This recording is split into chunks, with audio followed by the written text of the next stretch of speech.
Pour la 11e fois depuis le début de la guerre au Liban, un cessez-le-feu est intervenu cet après-midi après une série de bombardements sur Beyrouth-Ouest. Sous les bombardements, la vie à Beyrouth continue dans les caves, sous les immeubles. Un reportage de Bruno Cusa et Philippe Gassot. Après les attentats terroristes à Paris, la police poursuit son enquête et renforce la surveillance de plusieurs quartiers de la capitale. Mort d'Henry Fonda, l'acteur américain était âgé de 77 ans. Bonsoir. Donner toutes ses chances à la paix, donner toutes ses chances à la négociation visant à l'évacuation de l'OLP à Beyrouth. Voilà officiellement, venu d'Israël, la raison du 11e cessez-le-feu entré en vigueur à Beyrouth-Ouest cet après-midi. Mais cela ne fut pas sans mal. Les négociations ont été interrompues après ces bombardements par M. Philippe Habib. Et puis le président Reagan a fait part de sa colère à M. Begin. Au cours du Conseil des ministres israéliens réunis de manière extraordinaire, M. Ariel Sharon, le ministre israélien de la Défense, a été mis en minorité. L'aviation israélienne avait bombardé depuis ce matin les positions d'artillerie de l'OLP au sud de Beyrouth-Ouest. Des unités de la marine israélienne participaient également aux tirs visant les batteries palestiniennes. Le récit de ces bombardements avant le cessez-le-feu, Philippe Gassot. La tragédie continue à Beyrouth. Aujourd'hui, toute la journée, les chasseurs bombardiers ont pilonné encore les camps palestiniens. On ne compte plus les vagues d'avions qui se sont succédées en écrasant tout sous les bombes. Les Beyrouthins ont les nerfs à vif, ébranlés par les piquets des avions à réaction qui volent à basse altitude et par les sifflements des bombes. La corniche Mazra et les abords immédiats du quartier d'Amra ont été sévèrement touchés. Sans arrêt, les avions se succèdent, il n'y a plus de répit. Au moment où je vous parle, les avions effectuent des piquets sur Beyrouth. Cette nuit, c'était l'artillerie qui, sous les lueurs des fusées éclairantes, résonnait dans le quartier ouest. Les Israéliens ont pu s'emparer du secteur de l'hippodrome. Une fois encore, les Libanais et les civils palestiniens ont passé la nuit dernière et toute la journée dans les abris. Les rues sont pratiquement vides. Entre deux vagues de chasseurs, on aperçoit parfois un passant ou deux qui rasent les murs. Le porte-parole de l'OLP a parlé ce matin aux envoyés spéciaux de Beyrouth-Ouest. Il a insisté sur le fait qu'en dépit d'un accord pratiquement conclu, les Israéliens cherchent à détruire tout ce qui peut l'être. Il a demandé au monde d'arrêter le massacre alors que toutes les concessions avaient été faites de la part des Palestiniens pour sauver la population civile. Selon l'agence palestinienne Wafa, 200 personnes auraient été tuées ou blessées lors des raids aériens au-dessus des camps palestiniens de Beyrouth. À Beyrouth même, sous les immeubles effondrés, la vie des hommes et des femmes continue, celle des enfants aussi, parfois insouciants. C'est une vie souvent souterraine, comme en ont été les témoins, les membres de l'équipe d'Antenne 2, Bruno Cusa et Philippe Gassot. Il y a plus de 2 mois maintenant que les Libanais et les civils palestiniens ont dû prendre l'habitude de descendre dans les abris. Le plus souvent, ce sont des caves ou des parkings, comme ici dans le centre de Beyrouth. En cas de bombardement ou de raids aériens, la vie se déroule ici pour 1500 réfugiés des camps palestiniens du sud de Beyrouth et de la ville de Damour. Ces personnes ont dû fuir leurs maisons bombardées. Pour la plupart, ils sont partis avec ce qu'ils avaient sur le dos, pour se retrouver dans cette cave humide, sans air, dans laquelle la température atteint 35 degrés. Les enfants sont de plus en plus souvent attaqués par les rats. Depuis plus de 15 jours, l'électricité a été coupée par les Israéliens. C'est le noir. Pour tourner ces images, il a fallu longuement parlementer. Les Palestiniens craignent qu'un film entraîne un bombardement israélien sur leurs abris. Aucune image extérieure n'a été autorisée afin de ne pas situer les lieux. La vie se passe dans cette obscurité, la peur au ventre d'être écrasé sous le poids de l'immeuble, comme cela s'est produit plusieurs fois ces dernières semaines à Beyrouth, après un bombardement de bombes perforantes qui traversent les plafonds pour exploser dans la cave. Les civils palestiniens sont fatigués. Sur 100 blessés, 80% sont des civils. Cet homme veut quitter sa prison pour retourner chez lui avec ses 21 enfants. Il n'a pas de travail. Il veut que la guerre se termine. Et enfin, revoir le soleil. Il vient de Shatila, un camp palestinien. Il veut partir à sa maison. Il a passé ici 2 mois et 10 jours. Les conditions de vie dans ces abris ont provoqué la mort d'une dizaine d'enfants en bas âge, sans que l'on sache très bien s'il faut mettre en cause la nourriture distribuée chichement par les organisations palestiniennes, la qualité et le manque d'eau, la promiscuité ou le manque d'hygiène qui favorise la transmission des maladies. Mais le terrible résultat est là, le bilan doit s'aggraver si la guerre continue.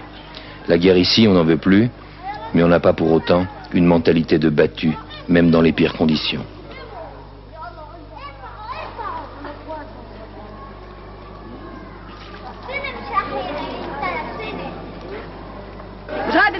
Il faut que les Arabes soient ensemble pour battre les Israéliens. Que le roi Fahd fasse pression pour terminer cette guerre. Elle ne veut ni argent ni rien, mais que tout le monde voit comment ce peuple vit, que tout le monde voit cela. Elle remercie la France, qui est le seul pays qui ait aidé les Palestiniens. Pendant cette interview à Beyrouth-Ouest, au-dessus de cet abri, les avions israéliens pilonnaient les camps de Shatila, Borj el-Brajnieh et Sabra. À une quinzaine de kilomètres de Beyrouth, une femme est venue pour aider, assister et témoigner. Cette femme, c'est Mère Teresa, prix Nobel de la paix. Elle a débarqué dans le port de Jounieh ce matin. Mère Teresa compte se rendre un peu partout, visiter les enfants et handicapés, et puis tous les blessés de guerre. Mère Teresa doit à son retour informer le pape Jean-Paul II de la situation au Liban. Cet après-midi, donc, l'aviation israélienne est rentrée dans ses bases, cela après la décision du gouvernement israélien, réuni en session extraordinaire, réunion qui faisait suite à un débat houleux à la Knesset, l'Assemblée israélienne.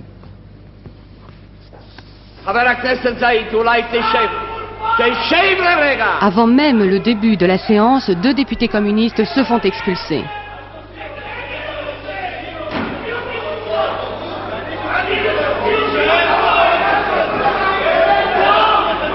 Monsieur Zayad, le maire de Nazareth, refuse de sortir. 2 députés d'un coup, cela ne s'était jamais vu à la Knesset, le Parlement israélien. On leur reprochait d'avoir traité les membres du gouvernement d'assassins. Puis M. Begin a parlé des Français. D'abord, en termes très durs. Si la France soutient les Palestiniens, d'après lui, c'est parce qu'elle a été défaite en Algérie par le FLN et qu'elle n'admet pas qu'un petit pays comme Israël triomphe de l'OLP. Ensuite, en termes plus modérés, M. Begin a parlé de la force d'interposition française. Il l'a rejetée hier. Aujourd'hui, il l'admet, mais il demande que se passera-t-il si, protégés par les Français, les Palestiniens refusent ensuite de bouger. Tirerons-nous sur des soldats français pour lesquels nous avons un respect et un attachement si profond? Ça serait inconcevable. M. Begin exige maintenant, à ce sujet, des garanties écrites. En sortant, il a félicité Ariel Sharon, le ministre de la Défense, après avoir conclu, sans la pression militaire, il n'y aurait eu ni accord, ni départ des Palestiniens. De leur côté, les forces syriennes auraient procédé sur le front de la Beka, centre du Liban, à des travaux de fortification de leur ligne de défense, tandis que l'on met au point les dernières modalités d'application de l'accord de paix établi par l'envoyé américain M. Habib concernant l'évacuation des combattants palestiniens. Eh bien, les 3 pays devant composer la force multinationale d'interposition au Liban, c'est-à-dire les États-Unis, l'Italie et la France, étudient le texte de l'accord. À Larnaca, sur le territoire de Chypre, ce sont les premiers préparatifs militaires auxquels nous assistons.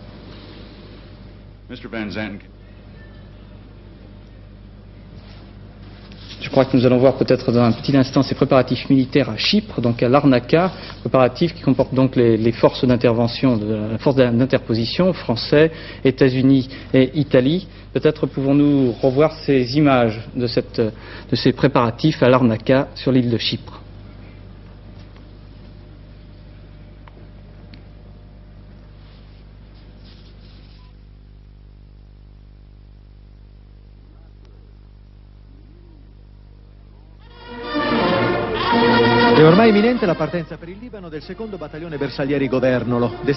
Ces soldats sont des Italiens du bataillon Bersaglière, brigade gouvernementale. Ils s'apprêtent à embarquer au port de Branolisi, destination Beyrouth. Ils appartiennent à la force tripartite d'interposition qui, lorsque le plan de paix Habib sera appliqué, devrait permettre l'évacuation des Palestiniens de la capitale libanaise en leur offrant une sortie digne. Ils auront à leur côté les Marines américains et les soldats français. Ce soir, précisément, le bâtiment duplex de la Marine nationale française est prêt à appareiller du port chypriote de Larnaca après avoir fait le plein de fioul et chargé 2 caisses de documents du ministère de la Défense. À bord, 200 hommes qui ont quitté Toulon depuis un peu moins d'1 mois, ainsi qu'une batterie de 4 missiles Exocet et des engins anti-aériens Crotale. Italiens, Américains et Français ne débarqueront toutefois à Beyrouth qu'une fois les négociations terminées et l'accord signé. Aucun commentaire officiel français après les déclarations de M. Begin mettant en cause la France, aussi bien à propos du Liban que de l'attentat de la rue des Rosiers. Apparemment, au gouvernement, on est soucieux de ne pas envenimer davantage les relations avec Israël. Puis M. François Mitterrand doit s'exprimer sur ce sujet mardi prochain à la télévision. Dans une déclaration écrite, M. Jacques Chirac s'est engagé aujourd'hui à apporter, je cite, un soutien sans réserve à toute mesure permettant de lutter avec efficacité contre tous les actes criminels, quelle qu'en soit la nature. Le maire de Paris estime qu'au-delà de l'émotion et de l'indignation, il convient de résister à l'enchaînement des violences et au mouvement des passions, même quand ceux-ci peuvent paraître légitimes. Jacques Chirac dit encore qu'il appelle de toutes ses forces les pouvoirs publics à affirmer une volonté sans faille. Ce matin également, dans le journal Le Figaro, M. Ibrahim Sousse, le directeur du bureau de l'OLP en France, s'exprimait ainsi. De la même façon que je m'élève fortement contre un crime comme celui de la rue des Rosiers, il faudrait que les responsables de la communauté juive de France s'élèvent également avec la même indignation contre les scènes d'horreur à Beyrouth dont ils ont été les témoins à la télévision. C'est ce que déclare donc M. Ibrahim Sousse dans Le Figaro ce matin, en ajoutant que le groupe Abu Nidal, mis en cause dans l'attentat de la rue des Rosiers, n'a de palestinien que le nom. À Paris, la sécurité de plusieurs bâtiments ou d'institutions juives a été renforcée. On a pu constater dans les rues de plusieurs quartiers la présence inhabituelle de CRS. Le commentaire d'Hervé Brusini. L'aéroport de Roissy 1 est ouvert 24 heures sur 24. Chaque jour, les 30 à 35 000 personnes qui y transitent sont contrôlées par les 25 fonctionnaires de la police de l'air et des frontières. Ici, pour entrer sur le territoire, il faut présenter sa carte de débarquement, accompagnée du passeport ou d'une carte d'identité. Une caméra filme alors ces documents dont l'image est renvoyée dans une salle informatique. Là, d'autres policiers interrogent par ordinateur un fichier central qui indique si le passager est ou non recherché par les services de police. C'est grâce à cette procédure, qui dure environ 12 et 14 secondes, que l'année dernière, 4000 personnes ont été refoulées. À Paris, en revanche, la mobilisation des moyens de sécurité est beaucoup plus importante.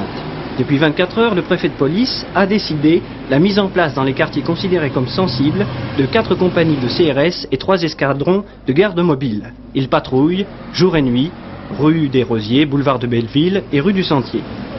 Des mesures qui, au dire même des partis concernés, apparaissent plus symboliques qu'efficaces.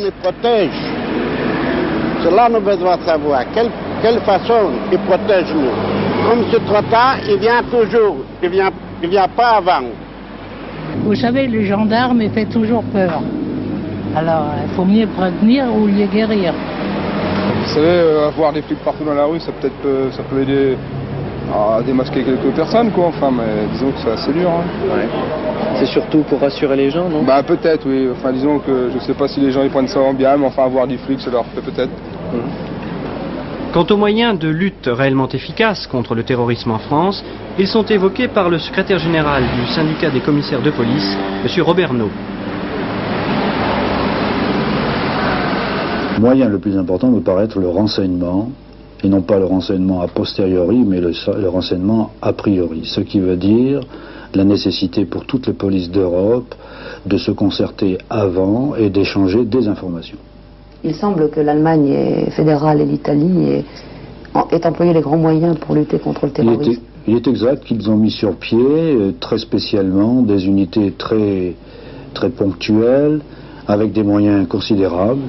Il est évident qu'on doit admettre qu'ils ont obtenu des résultats importants. En France, il n'existe pas encore, que je sache, d'unité spécialisée pour la lutte antiterroriste. Donc de ce côté-là, je crois qu'il faut essayer bien sûr de mieux utiliser les policiers tels qu'ils existent, c'est-à-dire peut-être, pourquoi pas, redéfinir les compétences de la gendarmerie nationale et de la police nationale. N'êtes-vous pas, vous, policiers, un peu désarçonné lorsque vous avez affaire à des terroristes comme ceux de la rue des Rosiers qui font preuve d'un aplomb incroyable? Eh bien, il faut dire que nous avons affaire non pas à des truands dans cette affaire-là, mais à des terroristes, c'est-à-dire des fanatiques qui ont fait, je crois, un choix important et qui sont susceptibles, ils le savent, d'être tués au cours de cette action. Mais il ne faudrait pas aussi les prendre pour des héros, ils ne prennent pas de risques qui ne soient pas calculés, ils apprécient les risques, ils apprécient l'objectif, et en fonction de ça, ils opèrent, je crois, avec le maximum de précautions. Il est évident que de notre côté, nous nous battons, nous, avec notre code pénal, parce que nous sommes une démocratie. En face de nous, nous avons des terroristes. Tout problème se pose, et c'est peut-être un choix politique de savoir si c'est suffisant. Alors, du côté de l'enquête de police, est-il possible ce soir de faire le point, Marcel Tria? L'enquête dirigée par le juge Jean-Louis Bruguière et par le commissaire Cancès ne semble pas avoir fait aujourd'hui de progrès spectaculaires. Elle n'est pas au point mort pour autant. Elle s'est déployée, on le sait, vers d'autres pays européens, et ceci pour 2 raisons. D'abord, à cause des armes, identiques dans 3 cas, on le sait, maintenant on en est sûr, la tentative d'assassinat de l'ambassadeur d'Israël à Londres, l'attentat contre la grande synagogue de Vienne et la tuerie de la rue des Rosiers. Pour une autre raison aussi, à cause des terroristes eux-mêmes. Il se confirme qu'ils étaient plus de 2 et il est probable qu'ils ont pu quitter le territoire français. Les policiers allemands, italiens, autrichiens, spécialistes de la lutte antiterroriste, ont accepté de mettre leurs fichiers informatisés à la disposition de leurs collègues français. Cela permettra aux hommes de la brigade criminelle de comparer les tueurs de la rue des Rosiers, tels qu'ils ont été décrits par les témoins, aux terroristes mis en fiche, avec parfois photos à l'appui, dans les autres pays. Eh bien, Claude, cette collaboration a déjà produit un premier résultat, on l'apprend à l'instant. Les policiers français auraient appris à Vienne que des terroristes fichés par la police autrichienne avaient fait mouvement vers la France ces dernières semaines. À Paris, aucun portrait robot n'a encore pu être diffusé, cela ne saurait tarder, au moins pour l'un des tueurs. En ce qui concerne les blessés maintenant, sur les 9 blessés graves, un seul continue à inspirer les plus vives inquiétudes, il est toujours en réanimation à Créteil. Un autre reste dans un état stationnaire. Monsieur David Van Zanten, un touriste américain, était lundi à 13h avec son épouse, l'un des clients du restaurant Goldenberg. Elle a été tuée sur le coup, il vient quant à lui de quitter ce matin l'Hôtel Dieu. Monsieur Van Zanten, que s'est-il passé au moment de l'attentat? Je peux simplement vous raconter ce qui m'est arrivé. Je ne voyais pas ce qui se passait. J'ai entendu un bruit. J'ai cru que c'était alors celui d'un pistolet à amorce. Je me suis retournée à moitié. Ma femme, elle, s'est retournée complètement. Un objet lourd est tombé sur le sol, derrière moi. Je ne sais pas pourquoi, mais je n'ai pas compris que c'était une grenade. J'étais assis sur un tabouret au bar. Je me suis alors penché derrière le bar. Heureusement, le souffle de l'explosion m'a poussé loin de la grenade. Mais j'ai reçu des éclats aux bras et aux jambes, pas sur la tête. Ma femme, malheureusement, a eu moins de chance que moi. Ensuite, quelqu'un, une serveuse, je pense, a repoussé tout le monde loin du bar. J'ai vu alors plusieurs blessés qui étaient empilés les uns sur les autres. Mais je n'ai reçu qu'un éclat. Ma femme, alors, s'est dirigée, je pense, dans la mauvaise direction. C'est qu'elle avait aperçu les terroristes. Ce n'était pas mon cas. Et si je ne me trompe pas, elle a été alors mitraillée. Qu'avez-vous éprouvé? Êtes-vous amer ou en colère?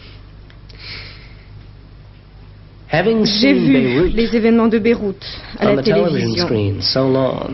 J'ai déjà tellement l'habitude de ce genre de scène au cinéma. Alors finalement, tout cela m'a semblé très banal. Mais ce qui sortait de l'ordinaire, c'est que ma femme était morte. 3 attentats en 3 jours, ceci faisant suite à plusieurs autres. Il n'en fallait pas plus pour que certains considèrent que la France était devenue le lieu privilégié du terrorisme, un terrorisme venu de l'extérieur et dont il est bien difficile de trouver clairement les auteurs. Depuis une dizaine d'années, différents pays européens ont connu le terrorisme, mais à la différence de la France aujourd'hui, il s'est agi pour l'Allemagne et l'Italie de faire alors face à un terrorisme intérieur. Bruno Lodreff nous rappelle ce que fut ce terrorisme en Allemagne et en Italie. Le terrorisme allemand a duré 10 ans. En 1967, un tract proclamait « Noël, Noël, les magasins brûlent ». Le 2 avril 80, un groupe de jeunes gens dirigé par Andreas Bader tentait d'incendier 2 supermarchés de Francfort. Ils furent pris, libérés ou évadés, ils fondent en 1970 la fraction armée rouge. Le passage à la lutte armée a eu lieu au printemps 1970. Bader et ses compagnons furent des précurseurs. Hold-up, attentats, prise d'otages. Un terrorisme à la fois terrible et efficace. Résultat de cette vague de violence, 102 tentatives d'assassinat, 90 blessés, 22 morts, 14 prises d'otages. La lutte antiterroriste s'est rapidement développée, particulièrement avec la création d'unités spéciales. Mais c'est surtout grâce à l'appui inconditionnel de tous les politiciens et de la quasi-totalité de la population allemande que le gouvernement a pu mettre fin à ce terrorisme.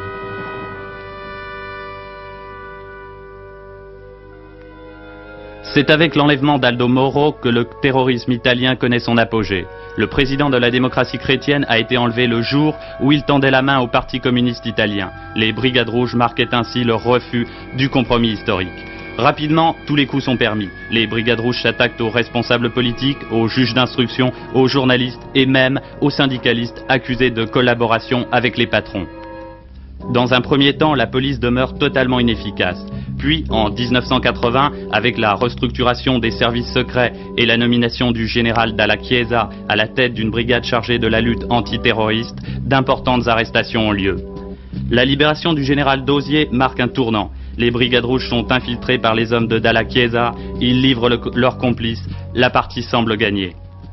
Allemagne, Italie, les forces de l'ordre avaient affaire à un terrorisme national, donc plus facile à contrôler. Il leur a pourtant fallu utiliser de très grands moyens pendant de longues années pour y parvenir.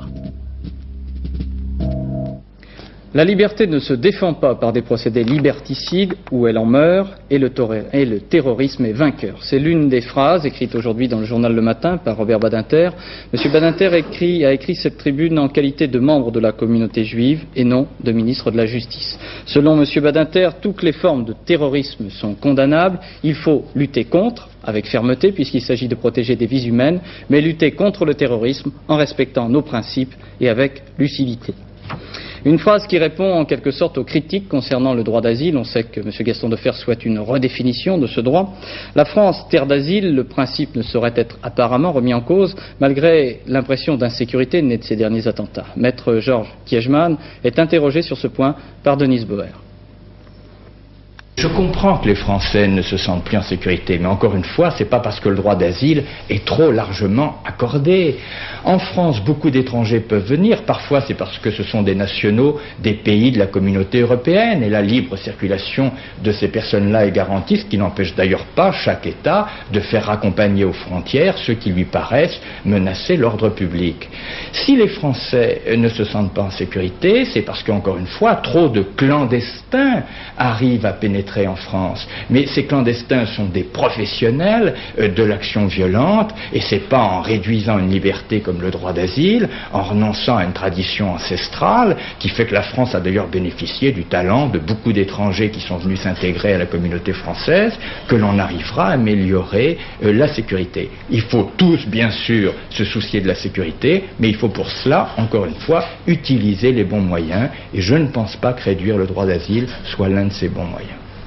J'avais trouvé personnellement assez scandaleux que M. Abou Daoud, qui était présumé appartenir à une organisation terroriste, soit reconduit à une frontière sans qu'on lui demande quoi que ce soit, ceci sous des artifices juridiques, parce qu'il ne fallait pas effectivement créer un incident diplomatique.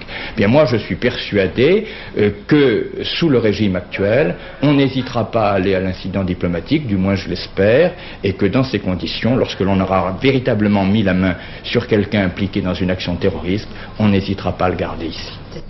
L'attentat hier devant le consulat d'Irak à Paris a été revendiqué par un mouvement d'opposition chiite irakien. Paris était visé à titre d'avertissement pour l'assistance militaire que fournit la France à l'Irak. 5 personnes ont été blessées, mais depuis hier, l'enquête de police semble avoir fait, elle aussi, quelques progrès. François Cornet nous fait le point.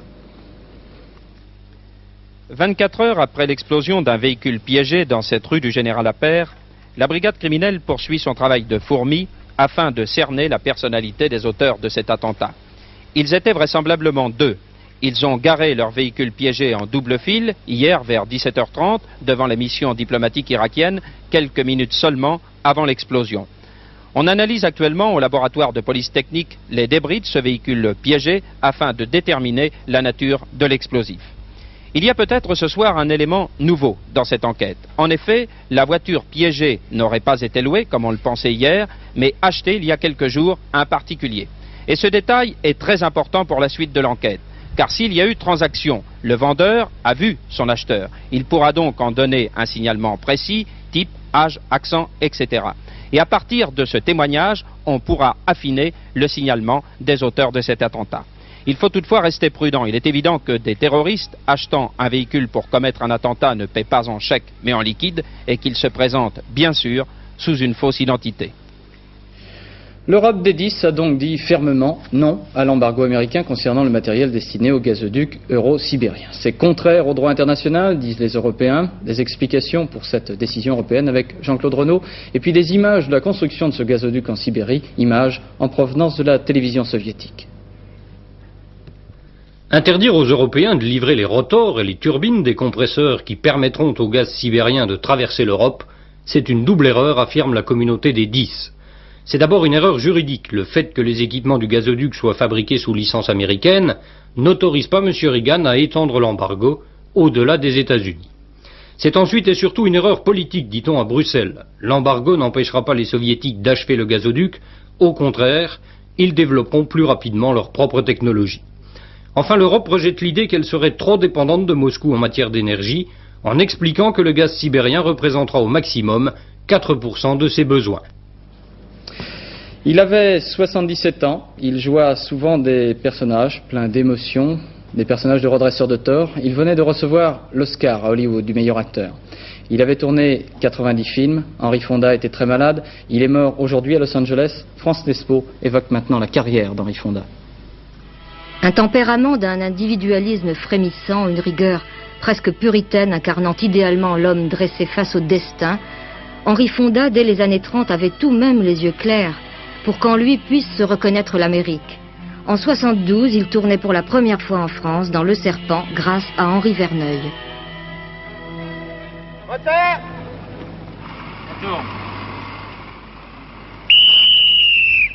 Serpent 125Y, deuxième.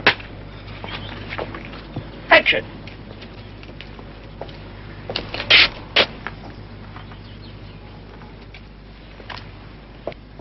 Why did you resign?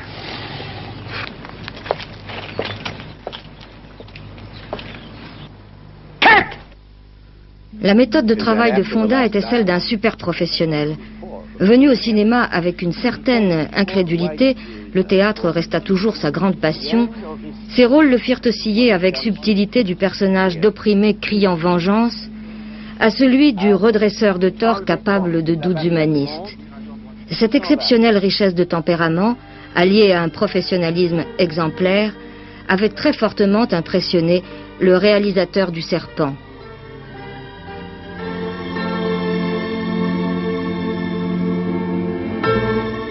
On ne travaille pas différemment, ils ont une discipline qui est différente. Fonda, par exemple, vous le convoquez à 13h, à midi il est sur le plateau, il ne bouge pas, il suit tout ce que vous faites, il ne veut presque pas de double, il fait les répétitions lui-même, il est d'une gentillesse, d'une compréhension, d'une précision absolument extraordinaire, c'est une joie.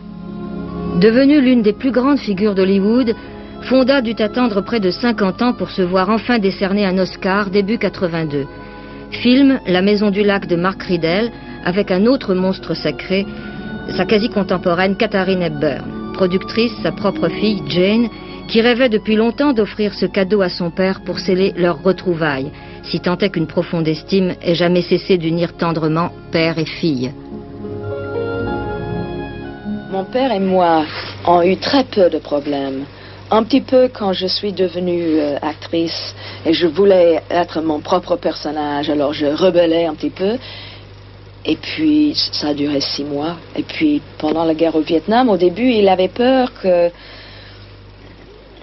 j'étais influencée par, je sais pas, par